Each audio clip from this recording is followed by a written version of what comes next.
Here's a collection of 5 of the top creepypastas I've narrated over the year, all in the one video for easy viewing. If you enjoy videos like this, and don't want to miss out on any future uploads, be sure to subscribe because I upload new creepy art videos every week. Let's jump into the first story. Enjoy.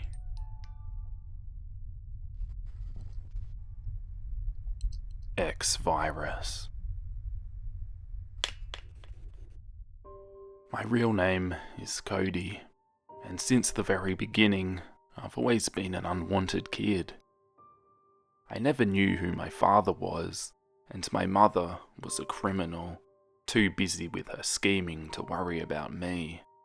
She left me for days, sometimes weeks, so I soon got used to being alone. I've never had friends. One day, a social worker arrived and took me away from my irresponsible mother to take me to an orphanage. In the beginning, I didn't really care much. In fact, it was the perfect chance to start from scratch and start socializing with other kids my same age. But I don't know why. Everything went wrong. Nobody liked me, and they all intimidated me. I would sit on a chair and wouldn't talk to anyone. I was afraid to. I got used to the idea that I wasn't normal and that I didn't fit anywhere. Suddenly, one day, they told me to pack because I was going to be adopted. I was really surprised. Who was going to adopt a 13-year-old boy? People usually prefer younger and cuter kids. Plus, I was a weirdo. It was obvious. I was even more surprised when they took me to a big luxurious mansion, more than I had ever seen. I settled in my room, and some days went by until I finally met my new father. He was the chief scientist in a big laboratory that studied the behaviour of a virus. Because of his job, he couldn't spend much time at home either, and I started to reawaken old ghosts from the past. In order to avoid this, I started showing interest in his investigations, and I even started helping him in his own lab. He returned the favour by explaining to me how everything worked, and the amazing destructive power viruses have. Just like him, I started keeping a work journal, where I drew sketches and wrote down formulas. All this took up a lot of my school time, and when I did go, my classmates treated me as a weirdo. When I was 17, I had learned so much about viruses that I decided to start carrying out my own experiments. I used rats and other animals, and usually all tests ended up with the death of the subject. When they died, they emitted noises. A kind of suffocation as if their lungs were about to explode. It was an incredible moment.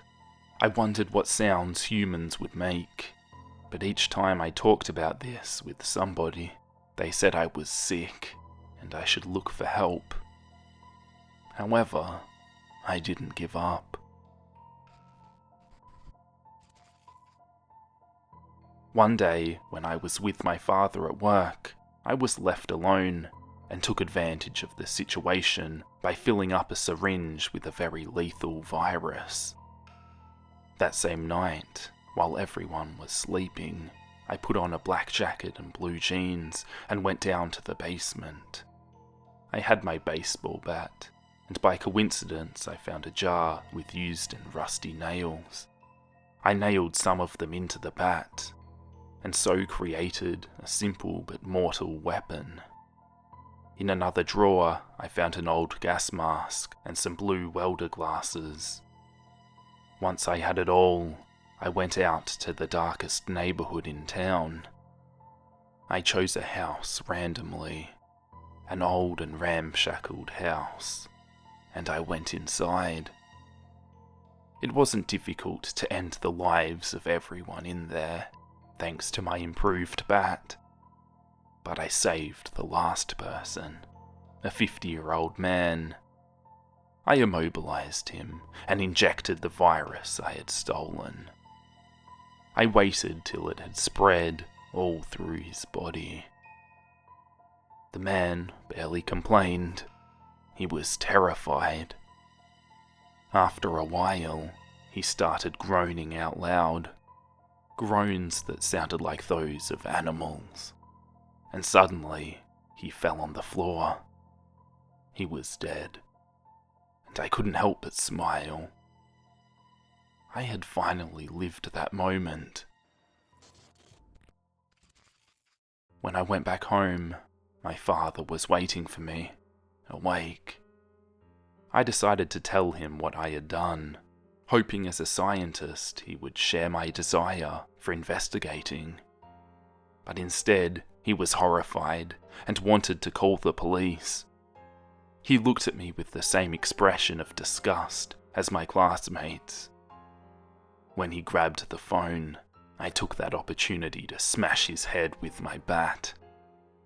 I left, running, towards the research lab, where I snuck in thanks to the accreditation I'd stolen from my father. I grabbed a bag and started filling it with syringes and virus samples of all kinds.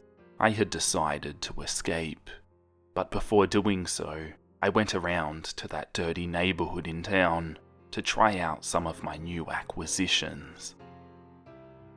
After that, I needed some refuge, so I went into the woods. After some time walking, I found someone. I tried to sight him in the darkness, and I saw a boy wearing orange glasses and a muzzle covering his mouth. He was wearing a grey hoodie with a dark blue hood, and he had 2 axes with him. I didn't know if he had seen me, so I hid behind a tree. But when I looked again, he wasn't there anymore. I looked in another direction, and suddenly I saw him, face to face, really close to me. "Get out of there.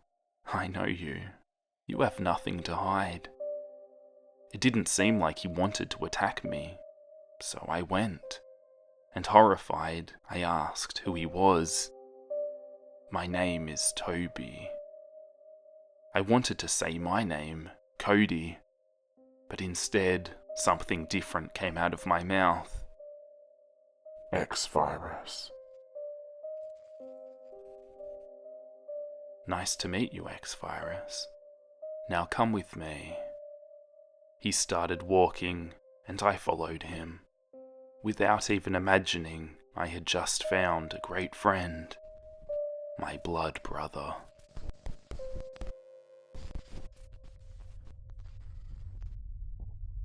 Bloody Painter. A file about the 2003 murder case. In order to protect the privacy of the individuals and victims in the following article, all names have been altered except the murderer. Mr. Helen Otis. I called out to the boy who sat in front of me, but he didn't reply. He was wearing a light blue patient robe. He had dark circles under his eyes, messy jet black hair, and his skin was pale as paper. He gazed straight at me, like how a predator stares at its prey.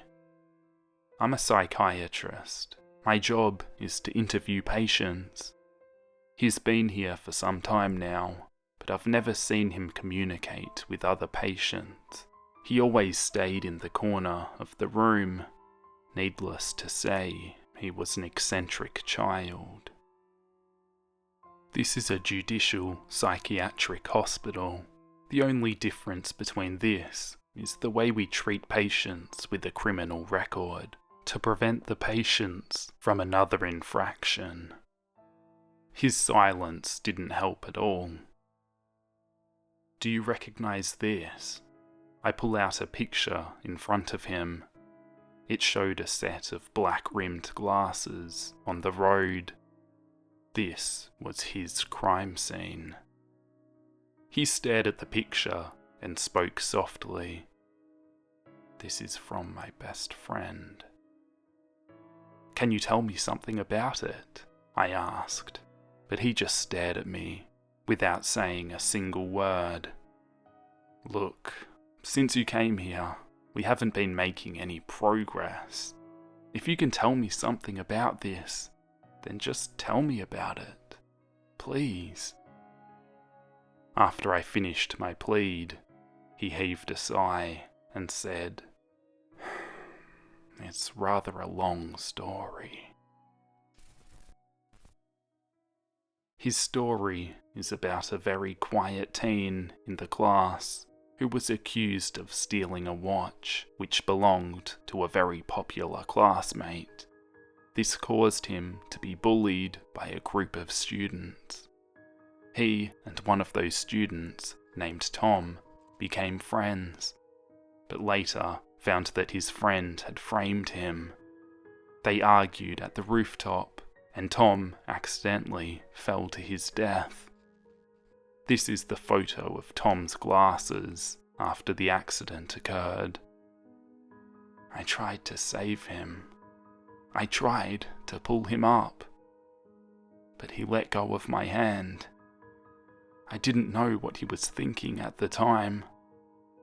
He finished his story, then looked down at his hands. He seems to be thinking about something. Recalling his past seemed to give him anxiety. I had predicted this before he said anything. The patients who were sent here, as well as their cases, are recorded in their files. Intriguing cases from high schools are very common for teens like Otis. Bygone memories of the past fade, but not the case of Tom's death. Maybe that's why Helen can't forget the past or forgive himself. What happened after that? I continued my questions. At least we're making some improvement. After Tom died, Halloween was just around the corner, and the school had a Halloween party, and everyone had to dress up. I prepared a mask one night before the event. I was tired, so I napped, and then I found myself here. In the file, it stated that he had killed 17 people that night. No one knows how he did it. They don't rule out the possibility that more than one person was involved. Do you remember what happened during the party? Any details? I asked, but he shook his head and then continued to look down at his fingers. "Doctor, why am I here?" he asked quietly. "Because you were ill," I answered. He rose his head in response. "Come on, you're only 14 years old. Your future is still very bright." I gave him a pat and a smile, hoping to cheer him up. I want to tell him now that I'm his friend, not an enemy. This is what I said to that boy. This was the first time he ever spoke more than a word. Well, at least he was talking now. We made good progress here. The atmosphere always suffocates me. Maybe because this is a hospital, not a best place for a sane person to stay for long. I get surrounded by different patients every day. I had grown accustomed to it until now. I feel something unfamiliar. I feel like I am a frail sheep amongst a pack of hungry wolves.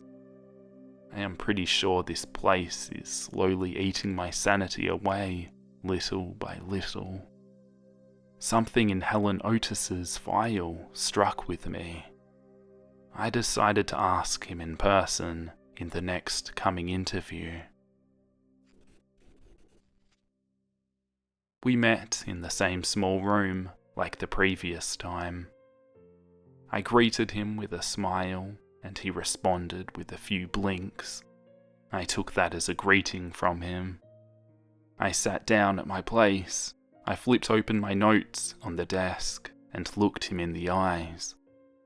I questioned the femininity of his name. Helen, did your parents name you this? He thought for a minute, then told me his parents had difficulty conceiving children, and they were eager to have a daughter, but instead gave birth to a boy. Due to his mother's weak health and their financial situation, they couldn't have any other children, as much as they hoped so. They decided to raise their only son as a daughter. As he finished his sentence, he fell into silence. I was thinking what kind of response I should give. He opened his mouth again. Not only does his name sound feminine, his parents also brought girls' clothing for him when he was younger, raised him like a daughter instead of a son.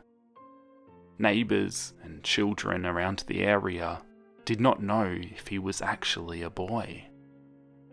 When he reached the age of 6, he had to go to school. After that, the way he was raised will cause a huge concern. His parents tried changing their ways, finally treating him as a son. Maybe this is why he has some feminine characteristics. My parents are very fond of me, and I understand their difficulties, so I have not complained about them. I do not think they have any problems. His family is very dysfunctional. He grew up under his parents' twisted faith and overly high expectations, which affected his growth. He lost some basic human traits, but he didn't notice. Plus, he doesn't seem to know how to express his feelings due to the environment that he grew up in. It's hard to change the patient's opinion of their family's faith. I wanted to tell him what his parents were doing was wrong, but it wasn't the right time, so I kept my mouth shut. Although he rarely talks to other people in the hospital, he talks politely whenever he does. We chatted sometimes. We sat on the white bench in the park. We looked like best friends. We didn't always talk about things related to hospital. We talked nonsense sometimes, and it was these moments that we both felt relaxed, especially me. I really felt the tension between us loosening. In this place, patients will randomly pick fights with one another. He won't pick fights, but neither does he stop them. He always manages to avoid any form of chaos and to live peacefully. That's pretty smart of him. In the year 2001, the 3rd of October, he was discharged from the hospital after receiving treatment for 7 years, and it's time for him to return back to society. He is now 21 years old. He's no longer the young boy I remembered. I was the one seeing him off. Thinking back made me feel happy for him. Don't you ever come back here, Helen. If you come back here again, we will only meet when you are sitting on the electric chair. Those were the last words I said to him as I pat his shoulder and smiled. He nodded in response. He had a good nature, if you asked me.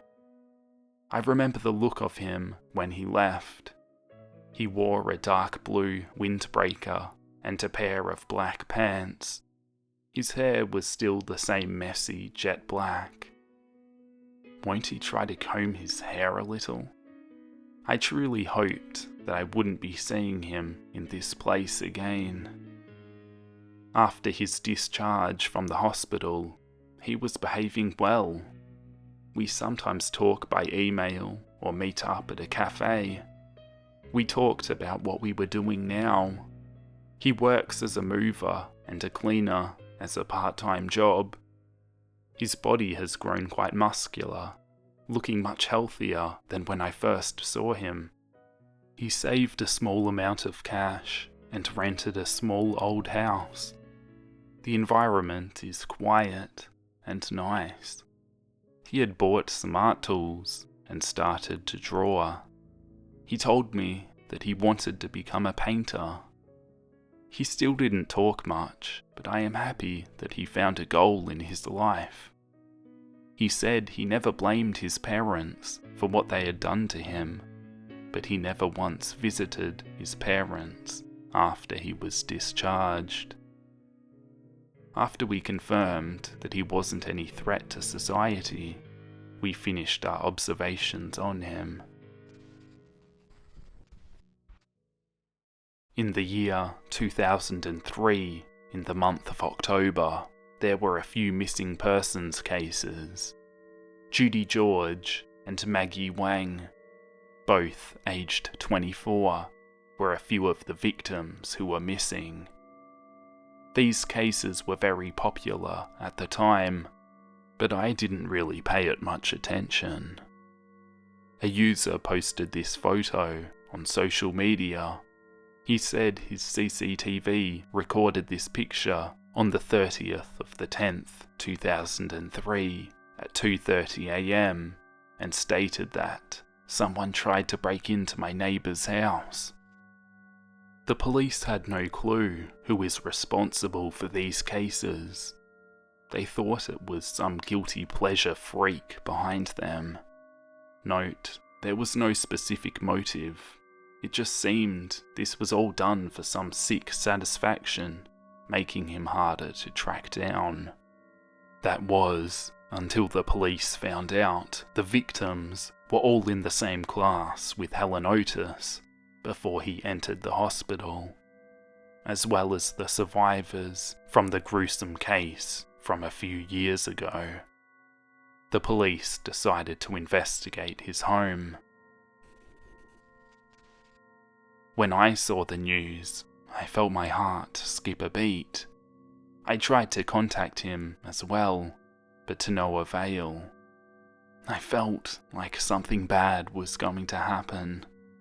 I sat in front of my TV, my mind jammed like glue.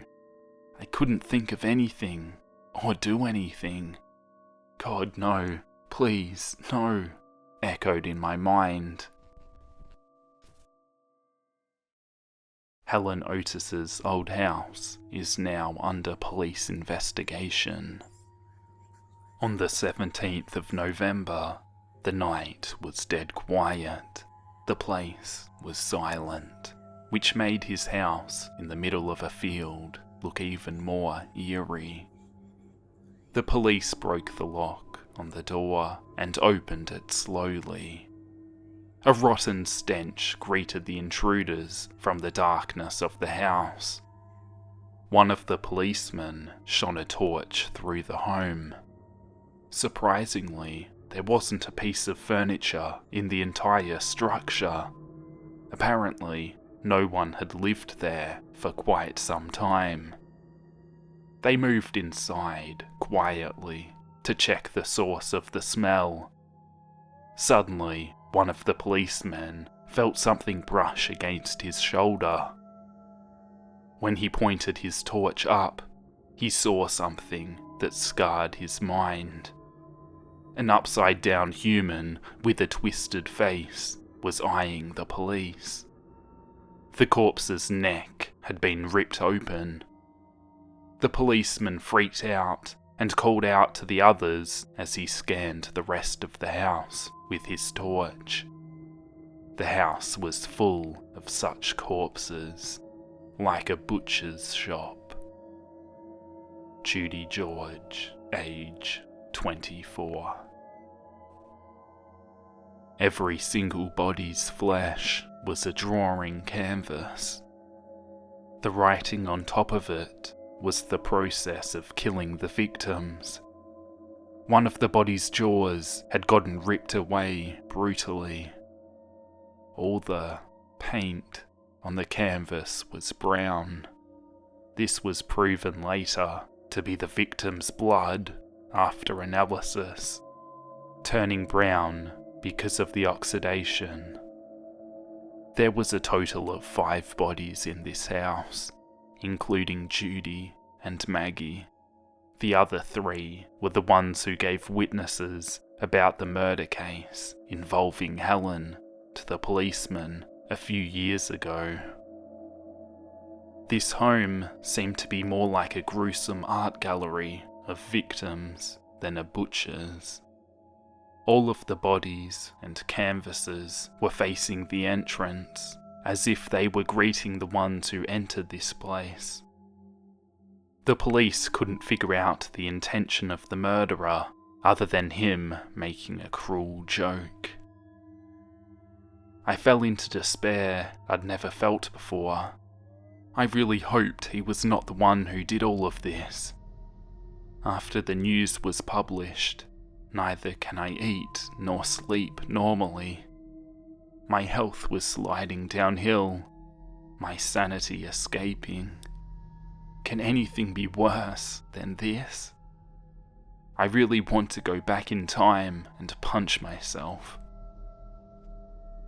Newspaper article from the 18th of November, 2003. The next day, after the news was released, I received a call from the police and they asked me about the murderer. They received Helen Otis's patient file from me. I told them everything I knew about him. The police took note that I was not well. I told them that I was terribly shaken by the discovery of Helen Otis. I told them that Helen is really a good person. He was just walking down the wrong path. I thought I had stopped him from going astray. The police found a letter at the crime scene. They asked me to stay calm. The letter was written for me. I asked to receive a copy of the letter from the police. They complied, and then they left. I stared at the letter, thinking of whether to read it or not. I was on the verge of a breakdown, but I felt something in the letter could salvage me. As I sat back in my couch, I don't know how long I was staring at the letter in my hands. Then I slowly opened it and began to read. Dear Doctor, I finally remember what happened that night, after I looked at my mask. That night, 7 years ago, the day before Halloween, I kept fidgeting on my bed, unable to sleep. All of the things that happened to me stung my mind like needles. That time, I thought to myself, I had to do something about it. Then it happened. I threw a turned-on hairdryer into a public spa. There were a lot of people present. I remember I used a simple fork to dig someone's eyes out. I remember I ripped someone's head from his neck. I attacked everyone who lived in the student dorm. I can't fully remember all the details. I just did what my mind told me to. When no one was screaming or struggling anymore, peace fell upon me. A peaceful feeling I had never felt before. I fell into a well-deserved slumber on a pile of bloody bodies. When I opened my eyes again, I saw you, Doc. You said that the reason I am here was because I am sick. Well, I must be pretty ill now, but I never felt so peaceful in my life. Maybe I am better off to be sick like this. You told me that the next time we meet is on the electric chair. What if it was the other way around? You must know that I have got my own way to meet you in person. See you soon. Smiley face. When I finished his letter, my mind went completely blank. What the hell was he trying to say? His last words sent a chill down my spine. I felt like I was prey to him. I had become one of his targets to hunt down. Wait, no.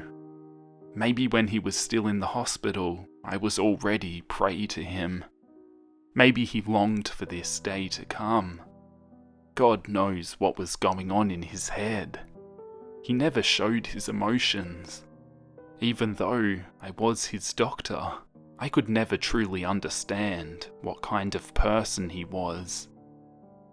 I even thought of him as a friend. Hell, I even said he was like my own child. Everything we went through was just a lie? Why am I so dumb that I forgot the rules of the hospital?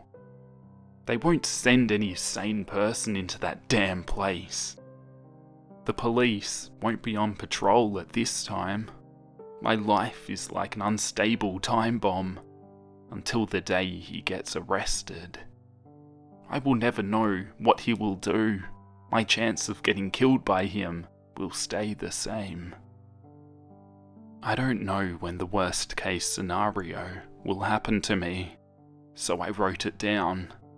At least I won't die without letting others know what happened. That's what I thought. I live alone, and it's bad. I began to get paranoid about my environment. Even little things made me jump. Before any of this happened, he used to be the most harmless patient I had met. But now, he can kill me at any second he wanted to. I'm like harmless prey. This is what I get for ignoring the fact that he was a criminal, and I tried to save him myself. This is not a lost teen who walked the wrong path in his life. This is a real-life criminal. And here I am, staring at what he is really capable of. Maybe his stable behaviour was nothing but an act. The moment that I felt happy for his recovery was only for me. I don't know how to face him anymore. I don't know what was going to happen next. I truly hope that everything will be okay soon. I just heard my house's door open. This article was written in Dr. Elmer Christopher's notebook, found in his drawer. There were some old newspaper articles attached with it. He had already moved out of his house when the new house owner had found this and posted it online. Eyeless Jack, Origin. Eyeless Jack was originally a normal straight-A student until he met a girl named Jenny, who was part of a cult gathering who worshipped a demon called Chernabog. Jack involuntarily was made the sacrifice to be a son of Chernabog, and in the process he had his eyes ripped out, which left him with mere gaping black holes that secreted a black liquid. Possessed, and in a fit of rage, Jack killed the cult members one by one and ate their kidneys with his set of razor-sharp, pointed teeth that had formed during the process of the sacrifice. Human organs were his new craving, although kidneys were his chosen favourite. Thus, the terror of Eyeless Jack had begun.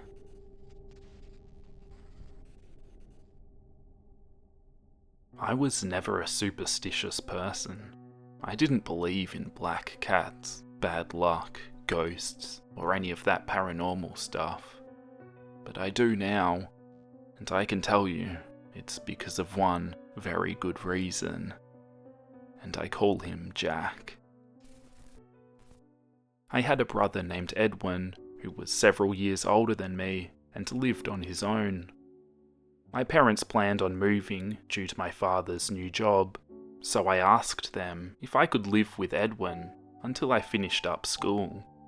They decided it was fine, and my brother was cool with it because we didn't really get to see each other very much.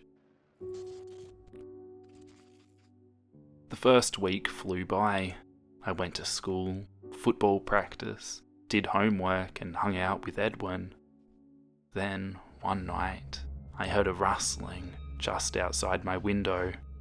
Too tired to get up and investigate, I assumed it was some kind of animal and went back to sleep. My brother lives close to the woods, so I figured this would be a logical explanation. When I mentioned it to him the next day, he agreed. Raccoons come by a lot to scavenge for food. Don't worry about it, Mitch, he told me. I then went on about my day and thought nothing of it. That night, I heard a noise again. This time, I heard a struggle by my window. I stayed in bed until I heard the faint screeching of my window opening and a thump of something landing in my room. At this point, I bolted upright, reaching for my pocket knife I kept in the drawer of my bedside table. Upon surveying the room, however, I found nothing. I tossed and turned the rest of the night, eventually falling into a restless sleep. I got up early that morning and went to the bathroom. I felt an ache in my side, and my cheek stung. When I looked in the mirror, there was a gash on the left side of my face, and my side had a long incision that had been sewn up a few hours ago. I rushed into my brother's room, stumbling a bit because of my injuries, and shook him awake. As soon as he cracked his eyes open, he zeroed in on my face and shot up. "What the hell happened to you, Mitch?" he demanded. I have no idea." My brother got a scared look in his eye, and without another word, he got up and got dressed. He then drove me to the doctor. When we got to the hospital, I was checked over, and a series of tests were done. The doctor cleaned and sewed up the wound on my face, and gave me a prescription for some painkillers. My brother and I filed a report to the police. They had little to investigate. A few days later, the doctor called with the test results. "I'm sorry, Mitch. I don't really know how to break the news to you. This hasn't really happened before, but, your left kidney is gone. It's been stolen. Whoever did this really knew what they were doing. Have you told the police yet?" I assured him that we had filed a report, and that we would share this new information with them. I couldn't believe it. My kidney was just gone. I went to bed that night, scared and unsure. Who would do this? Why? How? I fell into a fitful sleep. Around midnight, I awoke to a truly horrifying sight. Above my head, someone was leaning over me. It wore a black hood. His face was covered with a dark blue mask. There was no nose or mouth, only 2 huge empty eye sockets. From these sockets dripped a black, inky substance, like thick tears. Frozen in shock, the only thing I thought was evidence. So I snagged my phone off the table and snapped a picture. The flash seemed to anger the creature, and he jumped on me, ripping at my chest.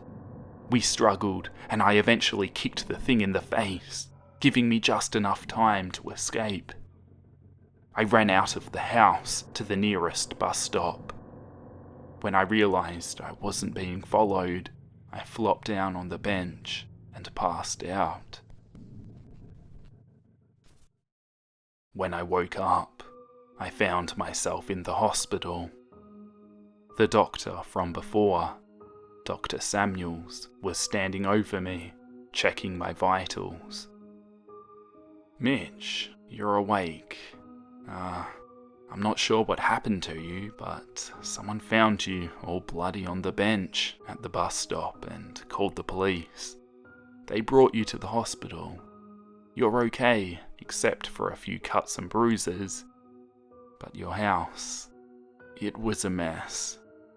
Before the doctor could say more, a police officer came in. "Son, you're going to have to come with me as soon as possible." The doctor looked at me sympathetically. "Let me get your clothes and fill out a prescription for some more pain pills." He turned to the officer. Then he should be good to go. A few minutes later, I was in the passenger side of a police car, wearing my clothes from before, clean and sewed up, and clutching a bottle of pills. The officer got in the other side, turned and addressed me. "When we got the call and investigated, we recognised you and knew something was going on at your house. The paramedics transferred you to the hospital while we went and checked your residence. What we found, it was horrifying. The place was torn apart. It looked like whatever did this was extremely angry, and the victim, he was a gruesome sight to behold. Son, we're pretty sure that was your brother, but we need you to identify him for us to be sure. Can you do that?" In all honesty, I didn't think I could, but I had to. How else would we know for sure it was Mitch? So I agreed. When I entered my brother's home, it was just as the police officer had described. That thing was furious that I had gotten away. I looked in my room and saw my cell phone. "Can I take that now?" I asked. "I don't see why not.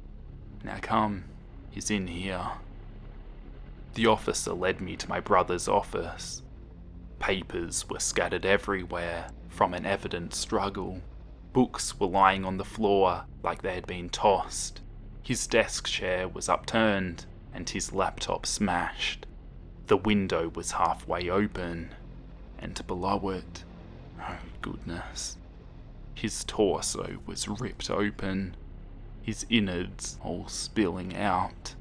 He had slashes all over his arms and legs, and face. "That's him all right," I said softly. I then turned away and cried into my arm. He was so close to escaping. All he needed to do was open the window a little further and jump out. That was it. I wiped my eyes, and then something caught my eye. It was almost completely under my brother's desk. It was a half-eaten kidney, covered in a black, inky substance. I leaned over and vomited. The officer quickly led me out of the room. "Don't worry about it, son. 2 of the new technicians did that as well. Now I called your parents and let them know what happened. They're gonna pick you up in a bit. The guy responsible for this hasn't been caught yet, but we will get him. Now, we just need your statement." I filled out the necessary paperwork and went home with my parents. The funeral for Edwin was a closed casket ceremony, of course. I went on with my life, as hard as it was. I jumped at every little noise. My therapist says I have PTSD. Sometimes I spot splotches of inky substances around me. I decided to name the creature Jack. My therapist says that if I give it a harmless name, it will help me get over my fear. That hasn't worked yet. Oh, and the picture on my phone? It's just a black screen, despite the flash. I tried every picture restoration program out there. No one is to see Jack. But the one thing that is always on my mind now, when will he come back for me?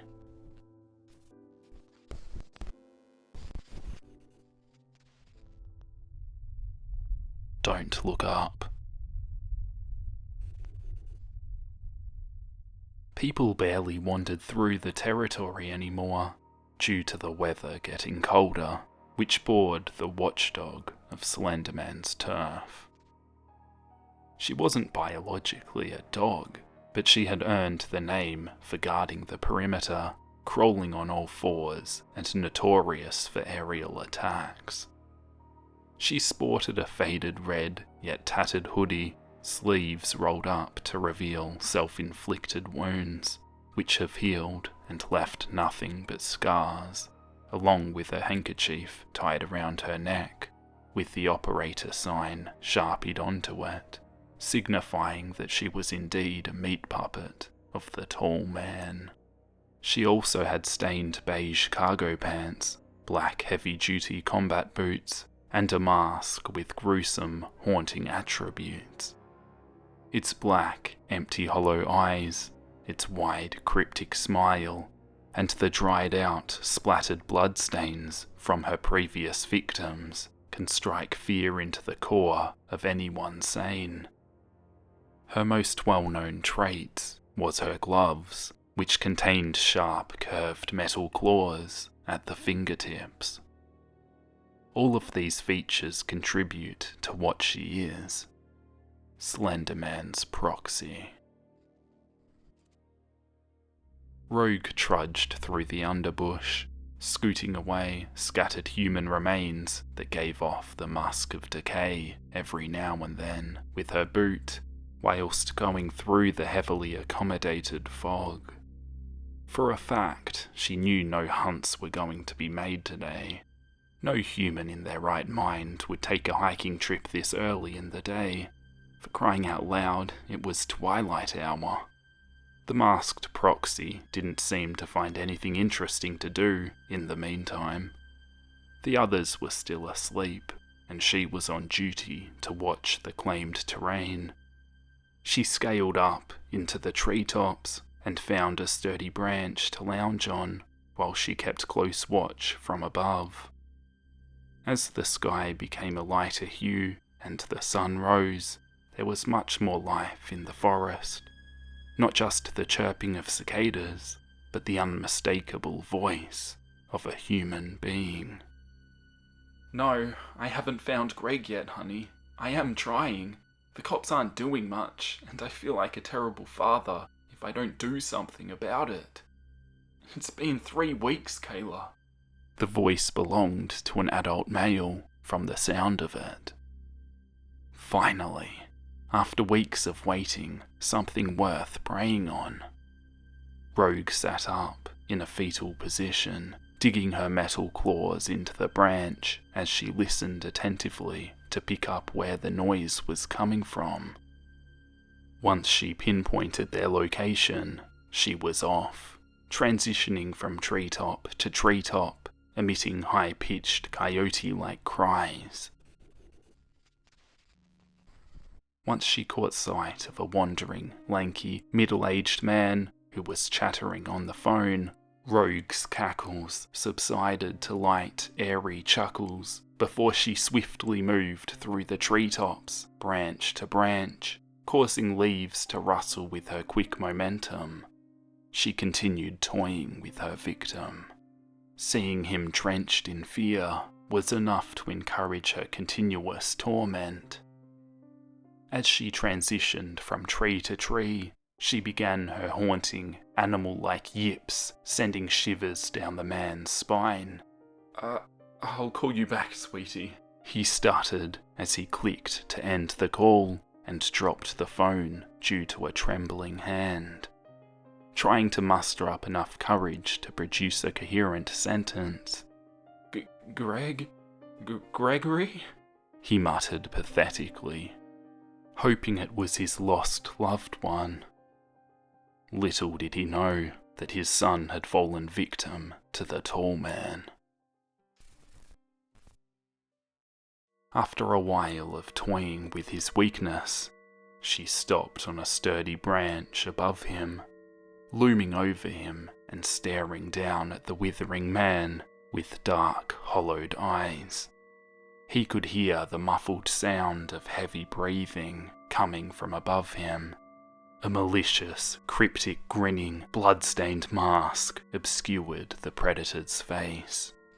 "Don't look up, or you'll regret it," she cooed again, tapping her clawed fingertips against the wooden bark before digging her sharp metal nails into it, causing the fresh wound to bleed sap and drip onto the man's head.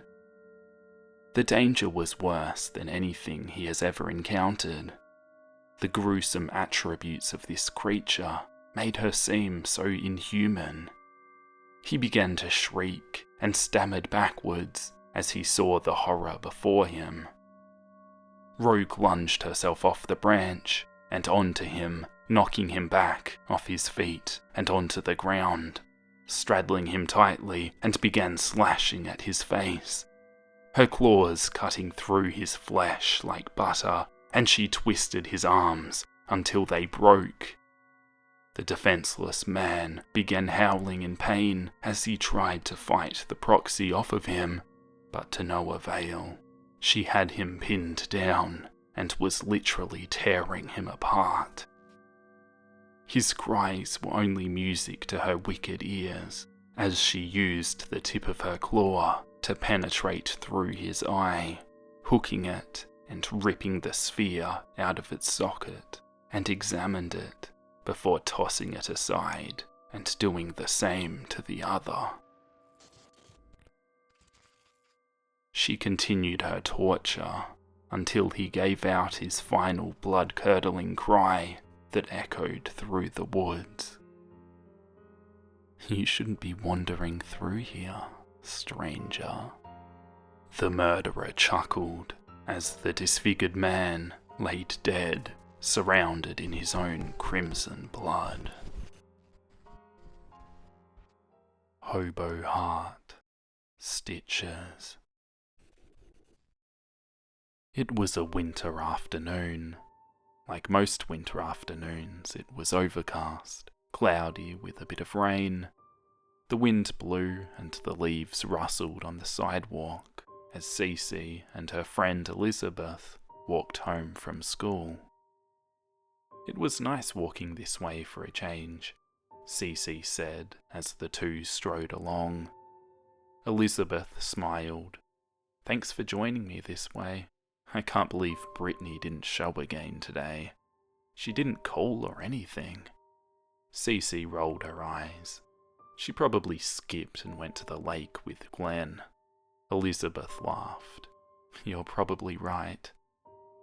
"Alright, well, I'll see you tomorrow." The two parted ways, and Cece continued. She had just a few more blocks till she was home.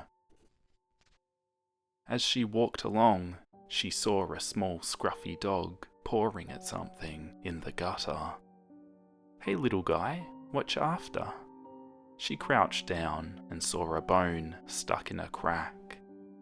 Cece pried it loose, and the dog snatched it up and darted away towards the alley. The girl followed. "Hey, don't I at least get to pet you?" When she turned the corner, she saw the dog chewing on the bone at the feet of a boy sitting on a milk crate. He was wearing a grey hoodie and dirty jeans. He was tall and lanky, with white hair, crystal blue eyes, and a skull that seemed to be painted on his face. "Well, hello," Cece said, a little surprised. "Is he your dog?" The boy looked at Cece with a puzzled expression. "Yes." Cece smiled. "Can I pet him?" Still confused, the boy looked at Cece closely. "Sure." "Are you not sad?" Cece giggled as she pet the dog. "Why would I be sad?" "I don't know. Everyone I meet is sad," replied the boy. Cece frowned. "Well, that's horrible. Maybe if you didn't have a skull on your face, people would be in a better mood around you. It's a little late for Halloween, you know." The boy shrugged. "I can't help it. It's part of me. I've never met anyone that's been happy before." Cece turned to look at the boy's face so she could inspect the skull. She reached out and placed a timid hand upon his cheek. She attempted to smear what she had thought to be paint, but realized it was his skin. She quickly dismissed the skull when her eyes met his. They were bright blue and appeared to illuminate at certain angles. She became disorientated and had to shake her head to clear her thoughts. She fumbled and stuttered for words. Your eyes? Name? Yeah, what's your name?" The boy smiled. "I don't think I have a name. I'm a gambling." A what?" she replied. "A gambling. I was created to serve a purpose," replied the boy. "What purpose?" Cece inquired with a puzzled look. "I don't think you want to know," he said, as his eyes seemed to dim. Okay. So what do people call you?" Cece asked, becoming more confused. "The only person who has ever called me anything was my creator, and he only calls me gambling," he said with hesitation. "That makes me sad. You need a name," Cece said, before being interrupted by the boy. "No," he reached out and grabbed her arm. "Never be sad. My heart couldn't take it." Cece was startled. "Why couldn't your heart take it? You just met me." "You're special. Your heart is special. My heart has no place to call home, and you have made it feel something. It's never felt anything before," the boy said. "Hobo Heart," Cece said with a smile. "Huh?" the boy asked, confused. "That's your name? The boy whose heart has no home. Hobo Heart," Cece explained. "And now that you have a name, you and I can be friends." The boy smiled. Yes, I like it. My name, Hobo Heart." "Okay, well, I have to get home. You'll be here tomorrow so I can see you, right?" asked Cece. "Yes, of course," said Hobo Heart with a smile.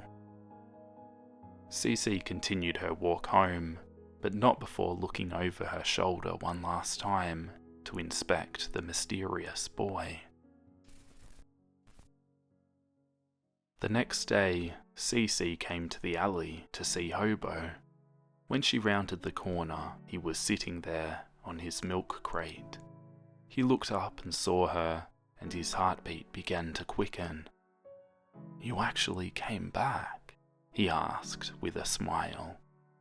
Well, of course I did, silly. Now let's go do something besides sit in this alley, Cece said as she blushed. What could we do? Asked Hobo. Well, I don't know. Anything is better than sitting here, Cece said, pulling at Hobo's sleeve. I know, let's go to the park. Hobo followed. Will there be people there? I'm sure, Cece said, laughing. Hobo followed reluctantly as he pulled his hood closer to his face. The scruffy dog picked up a bone and chased after him.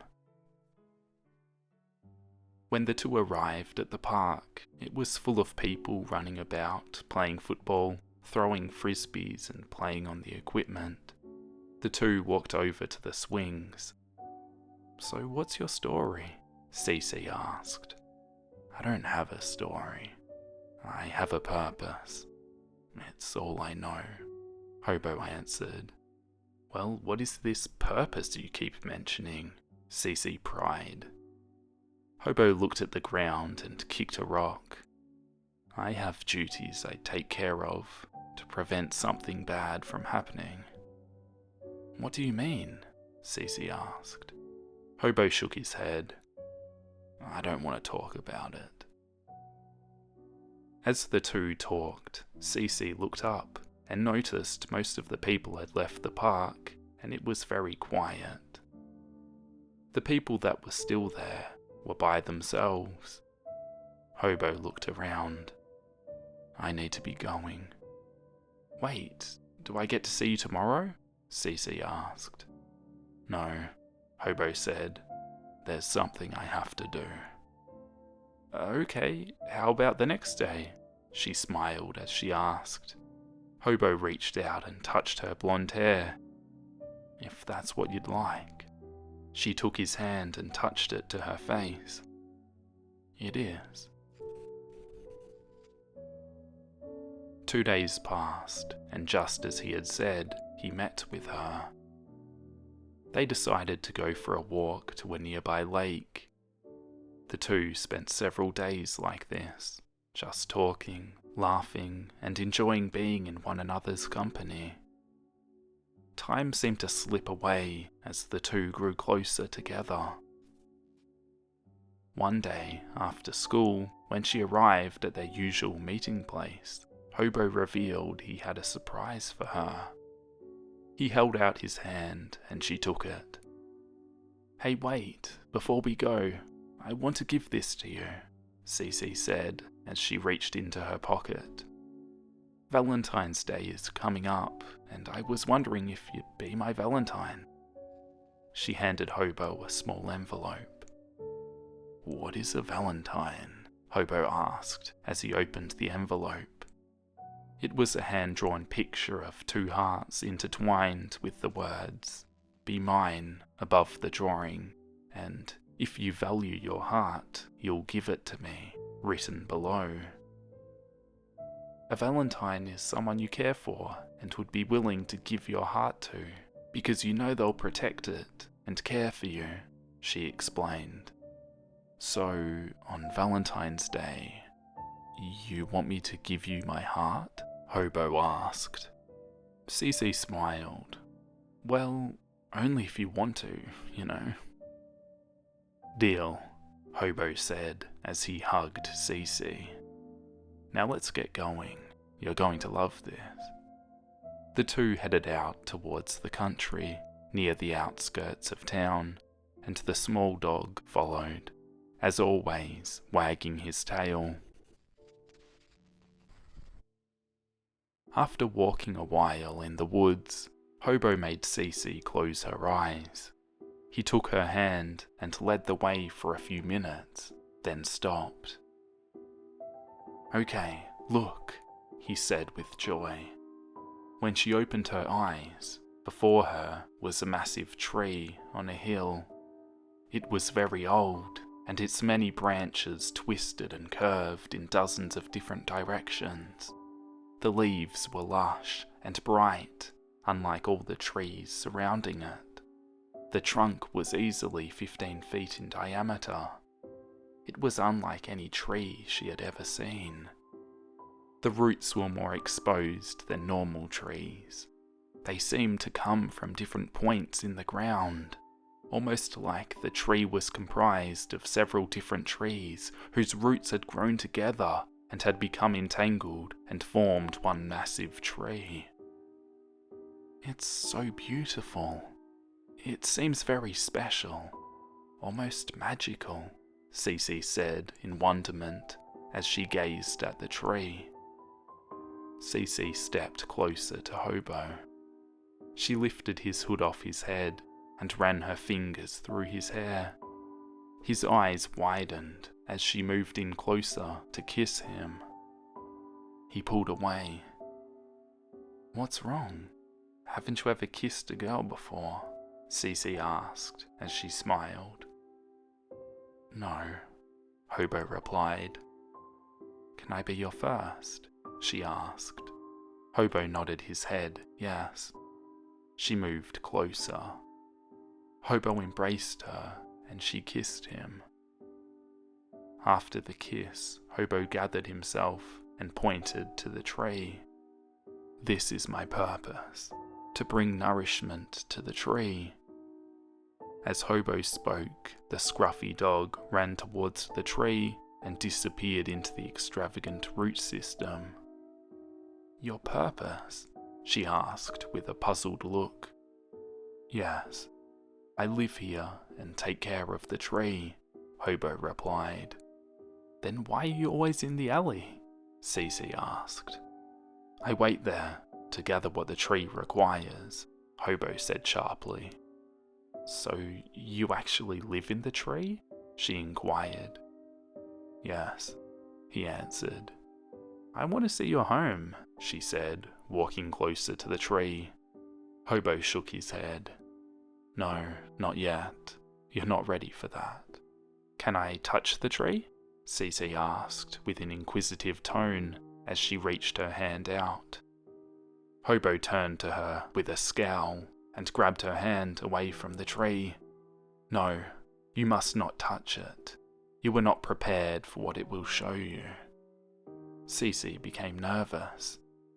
"Well, it's getting dark, and I should be heading home soon." Hobo took her hand. "Very well, I'll walk you back to town."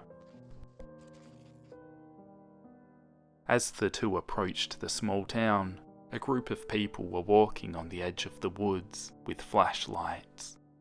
The group neared the couple. "Cece, is that you?" a voice called out. "Yes," Cece replied. "It's Elizabeth. Where the hell have you been?" Cece's friend asked frantically. Cece stumbled for words as Hobo backed out of the light and into the shadows. I've been with my friend." "You've been avoiding us at school and too preoccupied to speak to your friends. Do you realise that Brittany has been missing for weeks? And now Glenn's gone missing too," Elizabeth shouted. "What? Are you serious? What do you mean they're missing?" She looked in the trees and shadows and couldn't see Hobo. Her head became heavy and she could barely stand as she reached out for her friend to hold her up before she fell.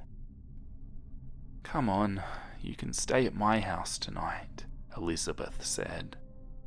"Yeah, okay," Cece replied. The two spent the next day catching up and posting flyers to help in the search for Brittany and Glenn. As they returned to Elizabeth's house in the afternoon, Cece became dizzy and ill again. "I think I'm going to lie down for a while, if that's okay," Cece said as her head spun. "Yeah, sure, crash in my room," Elizabeth said. "Hey, don't let me sleep too long. I need to go into town and meet up with someone," Cece said as she headed upstairs. Yeah, lover boy, I'm sure," Elizabeth said as she rolled her eyes. Later, Cece woke up in a cold sweat. She frantically looked outside. It was nighttime. Oh no, no, no, no. She got up and ran into Elizabeth's living room. Elizabeth was laying on the couch asleep. Cece shook Elizabeth. Hey, wake up. What time is it? Hey, chill out. I don't know. Look at my phone, Elizabeth said, half asleep. Cece fumbled around in the dark to find her phone. It was 11:34. Oh no, I need to go find him, Cece said, starting to tremble. Hey, look, whoever this guy is, he's no good for you. You've been slacking at school when you're there. Your parents are worried. Only God knows what's happened to Brittany and Glenn, and you didn't even care. You've totally lost yourself because of some guy. Spend a little time away from him and see how you feel, Elizabeth scolded. Cece hung her head. Yeah, I guess you're right. Guess I got a bit carried away. As the days passed, Cece attended school and hung out with her friends. Elizabeth repeatedly bugged her about a boy named Jim that had a crush on her. Cece finally gave in and said she would go on a date with Jim if Elizabeth and her boyfriend joined them. The day of the date came. She met her friends at a local restaurant. Jim seemed nice enough, kind of a jock and a little more aggressive than guys she had gone on dates with before. Things went well enough. When they went outside to leave, Jim offered to give her a ride home. She didn't feel comfortable with it and asked Elizabeth and her boyfriend Mike to give her a ride home instead. The next day at school, Cece opened her locker and a piece of paper fell out. She picked it up and looked at it. It was the Valentine she had made for Hobo. When she touched it, flashes of Hobo and memories of time spent with him ran through her mind. She started to panic, and her palms became sweaty. She looked around frantically. How did it get there? She wondered. Right then, Elizabeth walked up. Hey, you okay? She asked. You look like you've seen a ghost, Elizabeth said. Yeah, I just need to let loose a little. I'm stressing, Cece said as she rubbed her forehead. Over that guy? Elizabeth asked. You need to quit worrying about that guy. He seems like a creep anyway. It's Friday night, and my parents are out of town. I bet Mike can get some booze, and we can invite Jim over. How's that sound? Cece giggled and nodded her head. Let's do it. Later that night, the four met at Elizabeth's house. Her parents left some cash for pizza. They'd had a few beers when Mike suggested a game of truth or dare. A beer or two later, Cece had loosened up, and when she was dared to make out with Jim, it didn't seem like such a bad idea. Jim led her upstairs, where they started making out on Elizabeth's bed. As Jim ran his hand up Cece's skirt, a dog began barking outside. Jesus Christ, what's with Elizabeth's damn dog? Jim sighed. Elizabeth doesn't have a dog, Cece replied as she peered out the window. A chill ran up her spine as she saw the little scruffy dog that always accompanied Hobo jumping about and barking. Cece ran downstairs and opened the door. She walked around to the side of the house, and the dog was gone. She scanned the yard and street and saw nothing. She went back inside and told Elizabeth she needed to call it a night. Come on, stay a little while longer, Jim begged. No, I need to get going, Cece said. Alright, let me give you a ride home, Jim offered. Are you okay to drive? She asked. "Yeah, I'm fine. I do it all the time," Jim replied with a cocky smile. "Alright then, let's go," Cece shrugged. On the drive home, Jim was paying more attention to Cece than the road. He grabbed at her thigh. "Keep your eyes on the road," she yelled as she pushed his hand away. Jim looked back at the road, just in time to swerve and miss a parked car. Shaken, Cece said, "That's it, pull over. I'll walk the rest of the way home." Jim locked on the brakes. "Fine, be a bitch about it." Cece got out of the car and slammed the door. What an asshole. Jim sped off. As she began to walk the rest of the way home, she pulled her jacket closer as the cold night air nipped at her cheeks. A few houses from home, she heard rustling in the leaves behind her. She quickened her pace. She looked over her shoulder. Maybe she'd been watching too many scary movies, but it felt like someone was watching her. She reached home and quickly unlocked the door and slipped inside. Breathing heavily, she locked the door behind her. She felt a hand brush across her shoulder. "Everything okay, honey?" her dad asked as she jumped. "Yeah, Dad, just a long night. I'm off to bed," as she shook her head. The next morning, Cece was awoken by Elizabeth plopping down on her bed. "Happy Valentine's Day," she said annoyingly. Cece peeked out from underneath her blankets. "What time is it?" "Time to get your ass up. We're going shopping. We have to get outfits for tonight.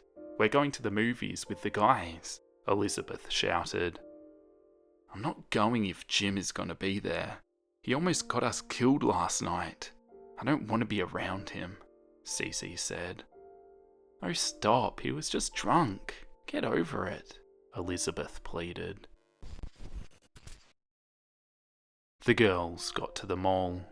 As they went from store to store, Elizabeth started to notice how melancholy everyone seemed. Shouldn't everyone be in a better mood? It's Valentine's Day, jeez, Elizabeth said, looking around her. "Yeah, I noticed that too," Cece said as she scanned the crowd. The two finished their shopping and headed to the parking lot. Elizabeth opened the trunk and placed their bags inside as she carried on about the plans for the night. Mid-sentence, Elizabeth stopped talking. Cece asked her what was wrong and turned to look at her. Elizabeth stood staring at the ground as she began to sob. "Hey, what's wrong?" Cece asked as she grabbed her hand. Her hand felt cold and her eyes were fixed on the ground. Elizabeth was completely unresponsive. She just stood there sobbing. Just then, she felt something touch her leg. As she looked down, she saw the small, scruffy dog with a bone in its mouth. She quickly looked up, and Hobo was standing there. "Have you been following me?" she asked. "I sent him to watch over you," Hobo nodded towards the dog. "I don't need to be watched over. What's wrong with Elizabeth? Are you doing this to her?" Cece said, becoming irritated. "I don't mean to. I told you everyone is sad," Hobo said as his shoulders sank. "You need to go," Cece shouted as she pushed Hobo away. "It's your Valentine's Day. I thought I was going to give you my heart," Hobo asked. "No, not anymore. You're not like me. You can't be with me. You need to leave," Cece implored as she began to cry. Hobo turned and walked away. The dog followed. As the pair exited out of sight, Cece noticed the dog had left its bone. Upon closer inspection, the bone appeared to have fresh blood on it.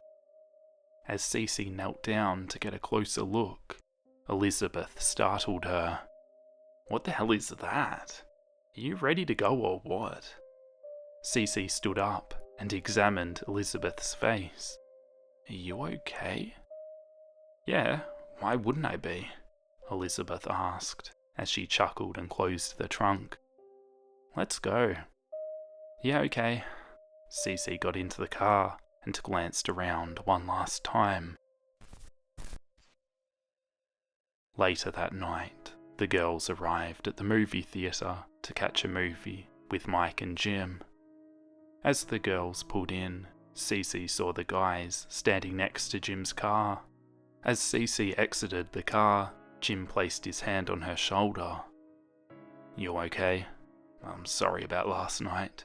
I shouldn't have been driving. It was stupid." Cece nodded her head. Well, at least he apologised, she thought to herself. The group went to see some cheesy horror movie. She sat with Jim. He was being a creep and kept trying to make out. She repeatedly denied his advances. After the movie ended, Elizabeth and Mike walked over to Cece and Jim. "Hey Jim, can you give Cece a ride home? We've got other plans and not enough room in the car." Elizabeth winked. "Hey guys, no, can't I just ride with you and you can drop me off at my place?" Cece pleaded. "Nope, Jim's a big boy, he can handle you." Elizabeth skipped off. Jim chuckled. "Hey, come on, I'm not so bad." Cece rolled her eyes. "Please just take me home." Jim opened the car door. "Ladies first." Cece reluctantly got in the car. She didn't talk much as they travelled along. She noticed that they had missed her turn. Jim had driven them to the park near Cece's neighbourhood, parked the car and turned off the lights. "I don't know what you think you're doing, but you need to take me home," Cece said in disgust. Come on, just one kiss. You didn't have a problem with it the other night," Jim said with a sinister grin. As he leaned near her, Cece slapped Jim in the face and got out of the car and started to run. Jim chased after her. He caught up to her and tackled her. She started to scream. Jim struck her repeatedly and told her to shut up. Her lip and nose started to bleed. He then ripped her shirt and pawed and groped at her body. She closed her eyes in terror. She frantically tried to fight him off. She heard a loud crack. Jim had stopped. She opened her eyes and saw Jim lying on the ground and a tall, lanky figure standing over her. He took his hoodie off and put it on her. Her vision was blurry, eyes swollen from being hit. His skin was a dark grey, almost black, and he had a skeletal system on his arms and chest to match the skull on his face.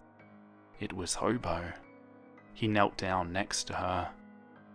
She couldn't see clearly what he was doing, but she could hear ripping and tearing of flesh and the horrible sound of blood splattering. She pulled herself to her knees and called out, "Hobo!" He reached out and handed her something. She took it.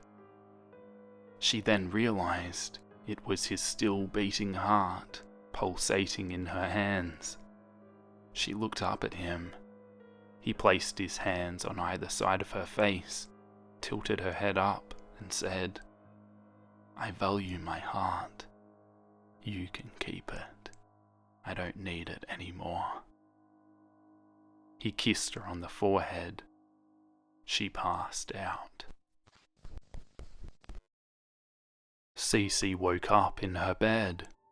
She got up and went to her mirror. She had no injuries. She looked herself over and could see no damage from the night before. What had happened? Was she dreaming? She walked downstairs. Her mother was cooking breakfast and her father was reading the paper. "Mum? Dad?" she asked. Her dad looked over. "Hey you, how was last night?" "What do you mean?" Cece asked. "Well, Elizabeth's mum called this morning. Apparently she didn't make it home last night. after she dropped you off, and we saw on the news that some kids were missing. Didn't know if you knew anything about it. We figured it was just some kids being kids. You don't know anything, do you? Her father asked, looking up from his paper. No, Cece replied. Cece's heart sank. She ran upstairs and started looking through her room. In her closet, in her drawers. She sat down on her bed. Then she heard it. Thump thump, thump thump. She looked under her bed. There was Hobo's hoodie. She pulled it out from underneath her bed and unfolded it. Inside was Hobo's heart, still beating. Oh no, she thought. Hobo, what has happened? I need to find him. She folded the hoodie back up, put on some shoes, and ran downstairs. She told her parents she was going to check on Elizabeth and should be home soon. Carrying the hoodie, she ran across town towards the woods. The wind picked up and it started to rain. She got near the spot where Hobo made her close her eyes. She began to call out for him. Hobo! Hobo! It was raining hard now. She looked all around. She saw Hobo's dog running through the woods. She called out to him. He looked up and saw her and darted over and began licking her. He was covered in blood. She fell to her knees. Oh no, Hobo's hurt. Take me to him. The scruffy dog jumped and twirled about. Cece got to her feet and followed the little dog to the tree. The tree was no longer vibrant and full of colour. It was black and looked to be dying. All the leaves had fallen off, and the limbs were lifeless and low-hanging. The dog went around to the back of the hill. Cece could see an opening. She ducked down and started to walk in. She stumbled and reached out to grab the roots to break her fall. When she touched the tree, her heart was filled with great sorrow. She saw flashes in her mind of faces upon faces of lifeless people. Dead people. Then 6 faces appeared. Horrible faces. Twisted and demonic. She managed to get back to her knees and crawl into the hole. It was a circular room. It was dimly lit by 6 braziers. The flames in the braziers were black and purple, unlike any fire Cece had seen before. There were bones strung across the ground. The ground itself was pooled with blood.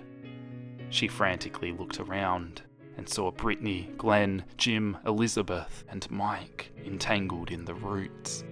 She screamed and ran towards her friends, but when she approached, she retched as she realised it was far too late. It was like the roots had come to life and were squeezing the bodies. Bones were crackling and breaking. Their innards were spilling forth. The small dog was ripping at the opening in Elizabeth's chest, pulling a bone loose, and began to shake it about like a toy as he bounced across the room. Long, stringy roots hung down above each of Cece's friends. Their hearts had been removed, and now hung above them, intertwined in the roots. It looked like the tree was almost feeding off the hearts, absorbing the life of each soul into the tree. There was a 6th cluster of roots, with no body and no heart. Next to the empty cluster of roots lay Hobo. He lay lifeless and still. Cece crawled through the horrors and carnage to get to him. She rolled him over. His chest was torn open. and there was a gaping wound where he had removed his heart. His eyes fluttered open and met hers. He blinked, then his eyes got wider. "Why?" he asked. Cece began to cry. "Why what? Why did you kill my friends? How could you do this? You're a monster!" she screamed. Hobo struggled for life. "I saved you, protected you from these people. I told you not to touch the tree. You're special. Shouldn't have brought my heart here. I failed my purpose." Cece pounded on Hobo's chest. "What purpose? Murdering people? Destroying lives?" Cryptic chanting in a foreign tongue began echoing from the walls. The voices called repeatedly. Hobo cleared his throat as he clung to life. "Must keep the 6 here, with 6 hearts. Only 5 gathered. Saved you. You didn't get 6. Too late." Cece grabbed the hoodie. "Use your heart. Give them your heart." She unwrapped the hoodie. Hobo's heart was barely beating. It was black and dying. Hobo looked at his heart, and his rage began to build. He looked into Cece's eyes. "I valued it, so I gave it to you. You were supposed to protect it. Now you wish to destroy it." Cece became enraged. "You murdered my friends!" Hobo's arm shot up, and he palmed Cece's chest, his fingers and thumb penetrating her skin. "Do you value your heart?" he demanded. He squeezed his hand into a fist, ripping her shirt and flesh from her body. She fell to the ground, gasping for air. The chanting grew louder. As Hobo rose to his feet, he arched his back, and large black feathered wings extended from his body. His eyes glowed fiercely. He then used his fist to crush Cece's chest as he struck her repeatedly. He then grabbed a protruding rib bone and ripped it from her body, exposing her chest cavity. She lay motionless as he reached inside of her and removed her heart. The roots from the ceiling extended to receive the heart. Hobo looked up to the roots, then back down at Cece. "No." He then placed Cece's heart into the opening of his own chest. He found a small slither of bone from the ground and took hair from Cece's head and began to sew himself back together. The small blood-soaked dog whimpered at his side as he forced the crude bone in and out of his flesh. "Don't worry, it'll do for now, though it won't last. It will need to be replaced." When he was done, he patted the dog on the head, walked over and picked up his heart and placed it on Cece's chest. "You can keep it. I don't need it anymore." He knelt down and kissed her on the forehead one last time.